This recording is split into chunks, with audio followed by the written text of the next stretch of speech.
Hi friends, hour అందరూ బాగున్నారు అనుకుంటున్నాను. Welcome to my YouTube channel. ముందుగా బాబా భక్తులందరూ ఎల్లవేళ బాబా ఆశీస్సులు ఉండాలని మనసారా కోరుకుంటున్నాను.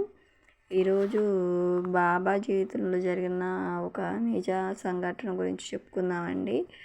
బాబా జీవిత చరిత్రలో బాబా గారు ఒక డాక్టర్ గారికి వైద్యం చేశారనమాట. ఆయన ఎవరో కాదు, ఆయన ప్రియ భక్తుడు అనమాట. ఆయన గురించి ఈరోజు మనం చెప్పుకుందాం. ఒకసారి డాక్టర్ గారికి నారి పుండు అనేది వచ్చిందండి. ఆ పుండు వల్ల ఆయన ఎంతో బాధపడుతున్నాడు అనమాట. ఆ బాధ భరించలేక బాబాతో ఇలా అన్నారన్నమాట, నా ఈ బాధ దుర్భరంగా ఉన్నది, దీన్ని రాబోయే 10 జన్మలు పంచిపెట్టుమని బాబాతో చెప్పారనమాట. అది విని బాబా హృదయం ద్రవించిపోయింది. ఆ మాటకి ఆయన చాలా మనసు చెలించిపోయి ఆయన్ని రమ్మని చెప్పి ఆయన్ని ఇంకొక ఇద్దరిని పంపించారనమాట ఆయనకి తోడుగా. అయితే వాళ్ళు వెళ్ళిన ఇద్దరు డాక్టర్ గారిని తీసుకొచ్చి బాబా ఎదుట కూర్చోబెట్టారనమాట. ఇంకప్పటికీ ఆ పుండు అనేది బాగా ఇదిగా అయిపోయింది అనమాట, బాగా ఎక్కువ అయిపోయింది. ఆయన నిప్పి భరించలేకపోయాడు అనమాట. అయితే దానికి ఒక కట్టు కూడా కట్టారనమాట.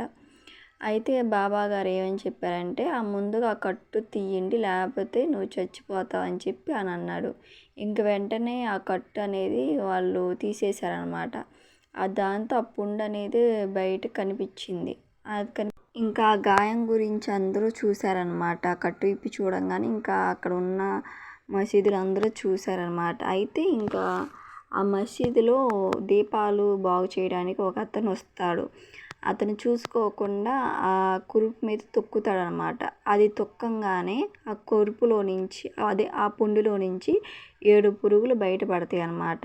ఇంకా ఆ బాధతో ఆ భక్తుడు చాలా చచ్చాన్రా బాబోయ్ అని చచ్చాన్రా బాబోయ్ అని అరుస్తాడనమాట. ఆ ఏడుపు అంత బాగా వినిపిస్తుంది ఆ మసీదు మొత్తం. ఆయన తొక్కడము, ఈయన ఏడవడము, అరవడం ఏకకాలంలో జరిగిద్ది అనమాట. ఇంకా అందరూ ఓదారుస్తూ ఉండగా నెమ్మదిగా నిప్పు అనేది తగ్గిపోతుంది. ఎందుకంటే ఆ పుండులో నుంచి 7 పురుగులు బయటికి రాగానే ఇంక నిప్పు అనేది తగ్గిపోయిద్ది అనమాట. ఇంకా బాబా చూసి, అమ్మాయ నీకు నొప్పి తగ్గిందిగా, నవ్వుచున్నావు కదా, నీ జబ్బు కుదిరిపడినట్టు అని చెప్పి తనలో తను నవ్వు సాగాడనమాట.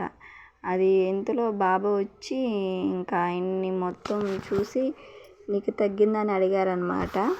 ఇంకా అడగంగానే ఇంకా బాబా వచ్చేందుకు నువ్వు చెప్పిన కాకి ఎవరో అని చెప్పి అని అడిగారనమాట.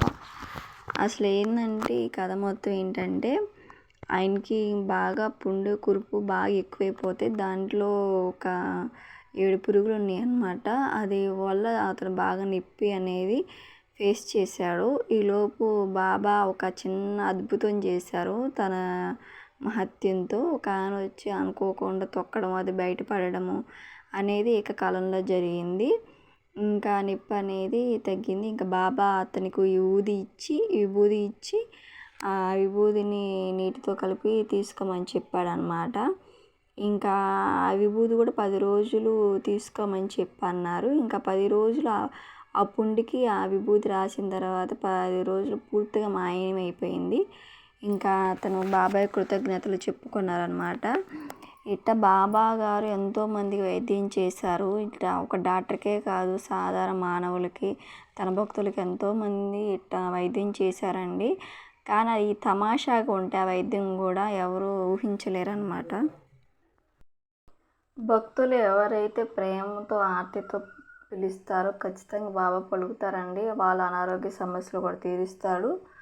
బాబా మీద నమ్మకం ఉంచాలి, అంతే అన్నమాట. అది ధనికుల, పేదవార, సామాన్యుల అని ఉండదు. బాబా దృష్టిలో అందరూ ఒకటే అన్నమాట. నిజమైన భక్తితో బాబాని పిలిస్తే ఖచ్చితంగా పలుకుతారు.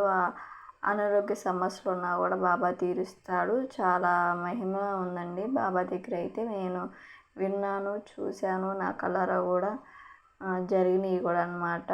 బాబా చేసే సంగతులు ఇంకా చాలా ఉన్నాయి. మీకు ఇంకా వీడియోస్ చేస్తాను జరిగిన అద్భుతాల సంఘటనల గురించి కూడా. మీకు ఈ వీడియో నచ్చినట్లయితే లైక్ చేయండి, షేర్ చేయండి. Thank you watching my video.